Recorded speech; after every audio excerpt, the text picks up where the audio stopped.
I believe Marlon can hurt him in the first round, but I feel that Cory have a good fight inside of him. I feel he can survive, and he can beat him up later on the rounds.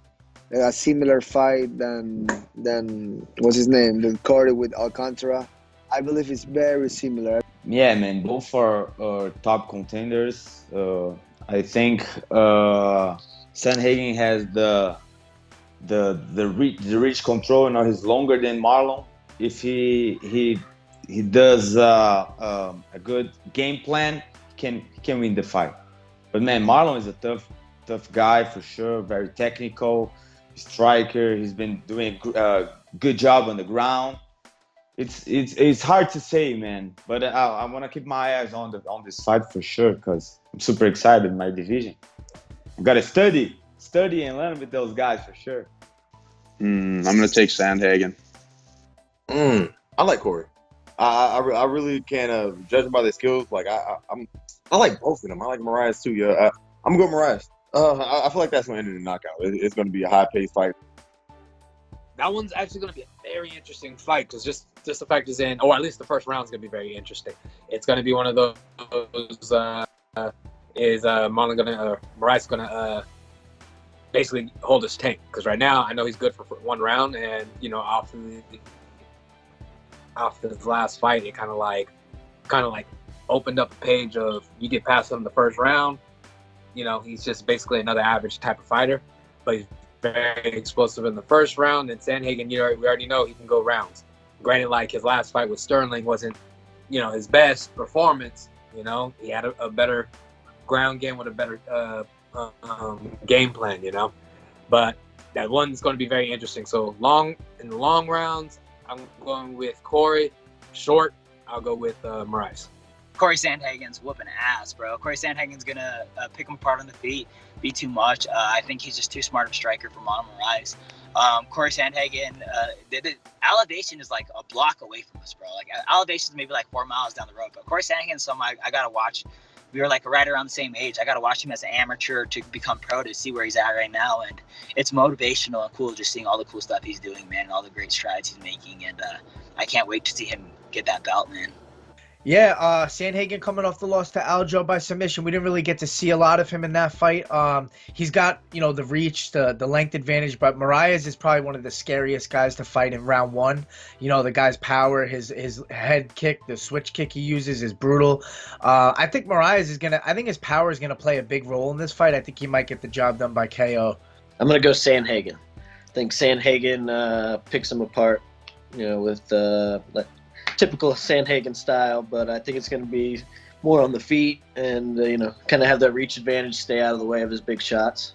Oh, that's a tough one too, man. Moraes is just he hits hard and he's durable, but Sandhagen's a smart guy too. I'm going to go with Moraes though. Moraes. Whatever you say. I love Sandhagen. Dude, I've been a fan of him since the first time he's fought in the UFC. And he has a kick, I think he's going to outscore him. I'll position him. I'll score him. I like Cory, man. Cory's really good. I like Cory, but yeah, I think Cory will take that one. Wow, I think unless it ends early, I think Cory Sandhagen's the guy. Elevation Fight Team, as me and John Salter saw this weekend, are tough guys.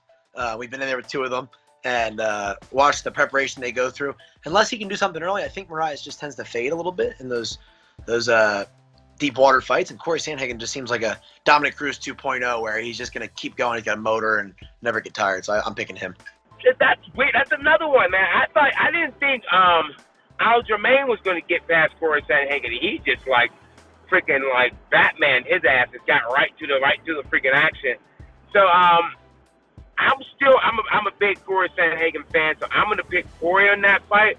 But I mean, Marlon's not definitely out of it. But I'm a big Cory Sandhagen. I think Cory Sandhagen has an edge as far as speed, as far as footwork. Even though Moraes had really good footwork in that fight with Aldo, changed it up a little bit.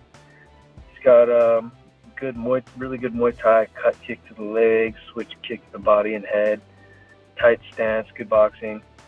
But I think Sandhagen, as far as like scrambling and speed, And Chains has an edge. But you never know, man. In this game, it just depends on who performs better. And Sandhagen in his last fight with, what's his name? Yeah, Sterling. He didn't choke, but yeah, he got choked out and he came out, and you got to just be ready for any type of fight. And that's the same thing with my fight. Is like, yeah, I said I'm going to tag him and drown him, but wherever it goes, I'm going to dictate those things. I'm the one, make moves, and then based on what he's given, I'm going to start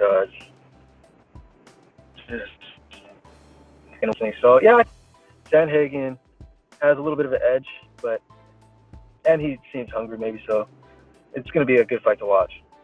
Yeah, I think Marlon will have to catch him early, maybe hit him, kind of batter down his doors there early, because I do, Sandhagen with that long, slight build, I could see maybe Moraes being able to push into him and hurt him. But as the fight plays out, if Sandhagen's able to get his rhythm and find his stuff, I could see Sandhagen dancing around the octagon, beatboxing his face for 15 minutes too. Yeah, I'm interested in that. I think Marlon Moraes is going to be able to. I think he'll be able to put the hands on him. I think he'll be able to catch him in a submission. To be honest with you, I always want to go a Marlon, right? Because Marlon's just an animal. He's a straight beast. But if the fight goes longer than a round or two, he's only got so much gas left in the tank, right?